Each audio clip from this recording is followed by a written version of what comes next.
Hey everybody, this is a quick video in case you have Muller Licht TINT smart light bulbs with the remote control system and you need to do a hard reset to factory default settings on the remote control. Now there are two main reasons you would want to do this. The first reason is troubleshooting.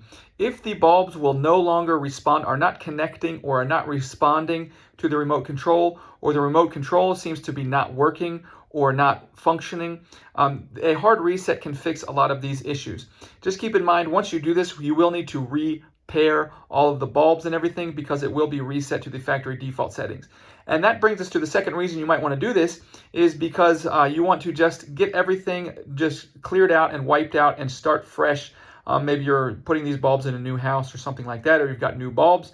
We can just redo this all by doing a factory reset on the controller. It's quite easy. All you need to do is flip it around and open the battery case, and you will see right next to the battery, there is a small reset button. You'll take a paper clip or something like that and just press and hold that reset button for several seconds, and that will reset the controller to its factory default settings.